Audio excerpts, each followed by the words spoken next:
just to bring us up to speed, we had talked about, and this is sort of the mechanisms of drug action, how we're going to hang our drugs on the physiology. And we know how we're going to hang them. And the first part we sort of talked about, the drugs are simply going to bind to these receptors for the most part.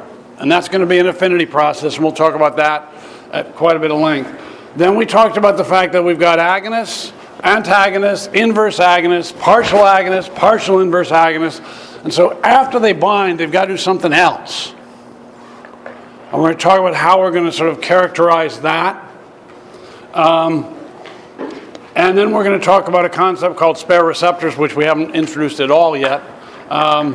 And when you put all of those together, the ability to bind to the receptor, the ability of the drug to tweak that receptor in some specific way that makes it either an agonist or an antagonist or whatever it's going to be.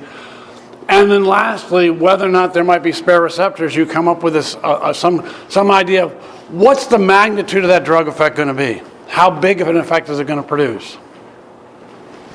And we're going to try to come away with some explanation for that. The only one that has a really hard and fast, concrete number that you're going to have to get some sense of is the affinity. And that's going to come from this KD value, and we'll talk about that at more length. So that's where we are. We had talked about sort of the theory of drug receptor interactions. And so now we're at this point, we're going to try to quantitate it. And I said there's really going to be three things we're going to quantitate, which will allow us to quantitate the fourth thing. Affinity will be quantitated, and you got to understand what that means. Intrinsic activity will be sort of quantitated on a 1 to 0 to -1 scale. Spare receptors will be quantitated in some ways, kind of thing, we'll talk about it. But the combination of those first three, affinity, intrinsic activity, and spare receptors, will give us some sense of what the actual efficacy of the drug will be. And we'll spend probably 40 minutes on this piece. So this is the slide we had up last. Again, first we got to have a ligand receptor system, and that was all the first handout. That was all about how cells talk to each other. Drugs are going to, for the most part, jump on that system and use it. So we're going to have affinity. We're going to have intrinsic activity. That's the ability of an individual drug molecule, after it binds, to do something to that receptor. Is it going to move it to the active state? Is it going to move it to the inactive state? Is it going to move it to the inactive state really, really well, or only mediocre? So it's a partial agonist kind of a thing. Or is it going to just bind there and not change the active state to inactive state ratio? And that's an antagonist. So that's intrinsic activity. And then receptor reserve or spare receptors we'll talk about. And you add all three of those together and you come up with what's that drug going to do in terms of the effect. So affinity is the first one. That's the KD. And this is one that sort of maps reasonably well to enzyme kinetics. You've had Michaelis-Menten kinetics and biochem. So essentially KD, a drug has to bind to the receptor in order to produce the effect, if it's a drug-receptor interaction, and that's the kind we're talking about here. KD is what we're going to measure, and essentially that's the dissociation constant. And we'll get into that in a little more detail. But so basically, these are a couple of equations from the text. We're talking about drug binding to the receptor, drug and receptor leading to the drug-receptor complex. And that has, you can map the reaction going toward the formation of the complex and the formation or the separation of those two. Because it's not a covalent bond, they just mass action, they're going to go back and forth and be in equilibrium. The net association is K1 over K2. But really for drugs, we're most interested in net dissociation constant. That's why it's called KD. It's the dissociation net constant.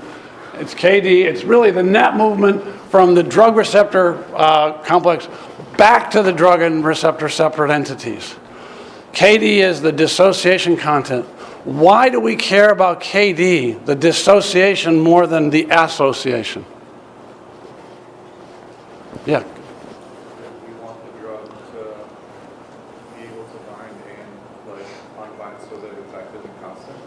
Well, we want the drug to be able to unbind so the effect is not constant. That's true also. But really, the net effect of the drug is going to be how many times the drug, not single drug, how many times drug molecules virtually bind to that receptor, let's say it's an agonist. How many times do they bind to the receptor, move it to the active state, and then jump off again after they've done their effect? They have to bind, move to the active state, produce their effect, and then get off because you want another molecule to jump on that receptor and move it to the active state, and then get off. It's the net number of drug receptor interactions over time that's really the magnitude of the drug effect. If the drug binds to the receptor covalently, that receptor is basically unavailable after one burst of interaction. And so you essentially can't get the magnitude of effect. And so KD, the speed at which, or the rate at which it dissociates and makes itself available for more agonist activation, is the most important element. So KD is what we're really going to look at. Yeah, question. You've got a questioning look there too. Could you argue that KD is also could you argue that it's important for metabolism, or is that in a separate pathway? Metabolism isn't a word I'd use in here. The molecule will sometimes be metabolized after it's leaving, but that is separate from the association dissociation. Metabolism is a process after it gets further away from the receptor, then maybe it's going to be metabolized, kind of thing.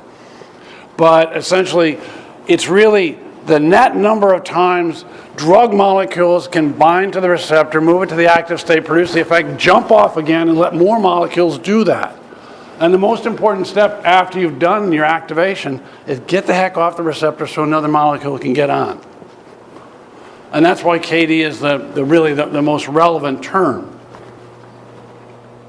And that's sort of in here. Affinity is the ability of a drug to bind the receptor. The off rate is more important than the on. So we use the KD, the net off rate, as a way to characterize receptors. And this is a number that everybody in the biomedical sciences will use, and the pharmaceutical sciences will use. We're not going to have really great workable numbers that we look at and see on a regular basis about intrinsic activity. That's harder to measure. There are ways to measure, but it's more nuanced, and it's not something you see in everyday literature. You're not going to see stuff about percentage of spare receptors in a really quantitative kind of way, although both of those two will fit into how a drug's going to produce its effect. But the affinity is a number you're going to see in the literature. So let's talk essentially, how do we get there? So basically, KD is a measure of the affinity of the drug for the receptor, because it's the dissociation, and that's the one we use the most often. But it's also the measure of the concentration that's required to occupy 50% of the receptors. Again, we're trying to quantitate how a drug is going to interact with a particular receptor. And KD is going to be our measure of affinity for that, but it's also going to be, in a mathematical sense, it's going to be that concentration that will occupy 50% of the receptors. And that comes from equation 13.6 here, KD, and you can sort of do the math. I'm going to jump a little bit on this, try to shortcut it, but add a few slides to hopefully make it a little more clear. But KD is basically the free drug, which is D, times the free receptor concentration, which is R, divided by the drug receptor concentration. That's out of the text. You can see where that originally came from if you want. Essentially, when we are at a position, so I said earlier, KD is the concentration at which 50% of the receptors are bound. So if that's the case, if we're in a state where 50% of the receptors are bound, what's the concentration of D, free receptors, to DR, drug receptors that are bound? R free receptors and DR receptors that are bound. That's going to be those are going to be equal numbers. If we're in a situation where 50% of the receptors are bound, the value for R, which is free receptors, will be the same as the value for DR, because half the receptors are bound, and by definition, half the receptors are not bound. It could be a gazillion, it could be 22, or any number in between. But at the KD, if we define it as the point where 50% of the receptors are bound, the number R is going to be equal to the number DR. And so at the KD, the point of 50%, that's going to be the drug concentration. That is, the drug concentration at that point is going to be, by definition, then the KD. I'll walk through a little bit of this. I tried to add some extra slides. So again, D is the free drug. This is a blue background. I don't know if you can tell it's blue. Sorry. Probably should use another color. D is the free drug. R is the receptors not bound. DR are the receptors bound.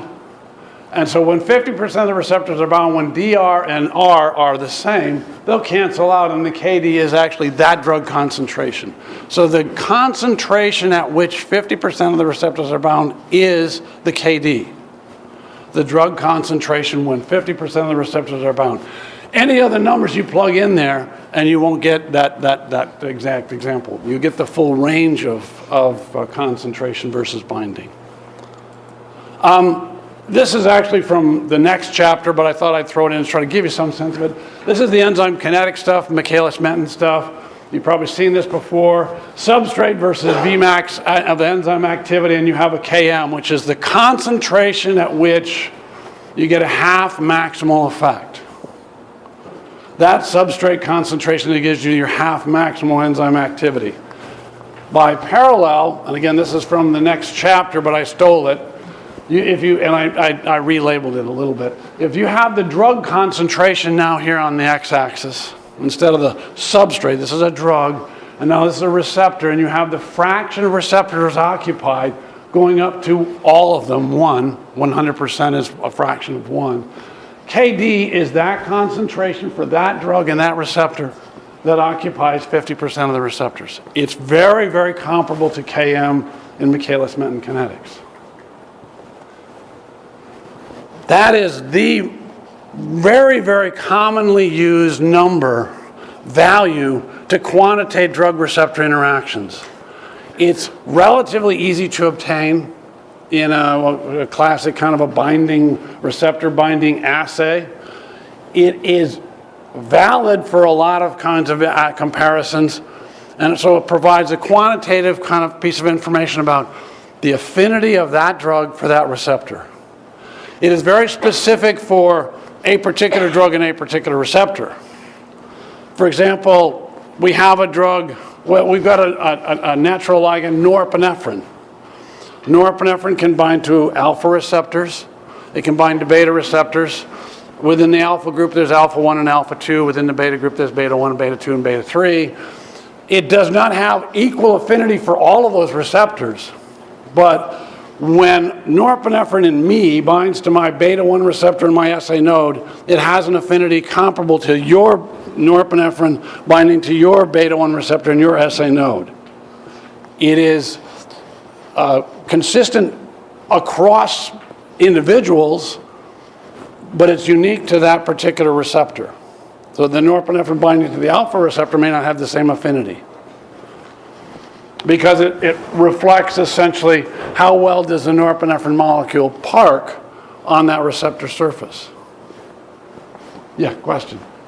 So if you want a lower KD to have higher affinity to the drug, wouldn't having a low KD also be like a disadvantage because it would stay in the complex longer when this is associated? A low KD is not necessarily a drug that dissociates slowly. But typically you want a low KD because that's a drug that has what we refer to as higher potency. If it has, and so we'll get a little bit into that next week, next week when we talk about it. But basically, the lower the KD value, the more affinity for that receptor. If it has a super high KD value, it means you've got to give a lot of the drug in order to the person in order to occupy that receptor. There are probably some other receptors that are being occupied by that drug too. And then you lose what's called selectivity.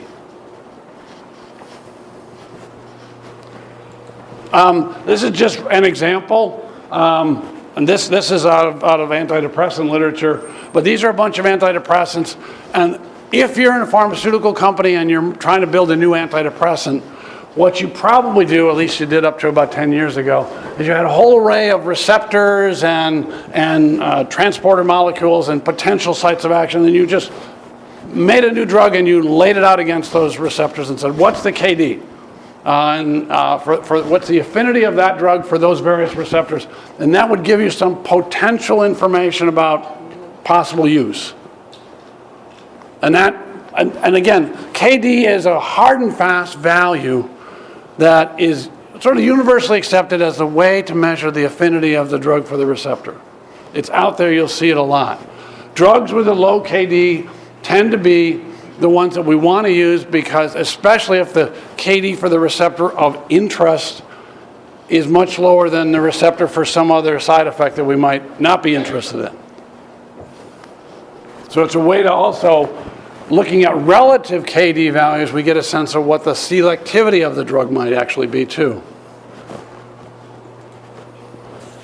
Again, so KD is the concentration that binds to half the receptors. The affinity for the receptor tells us nothing, though, about the action of the drug at that receptor. So the point of affinity is simply to quantitate how effectively this drug binds to this receptor. But it doesn't tell us whether it's an agonist or an antagonist or an inverse agonist. It just says it binds.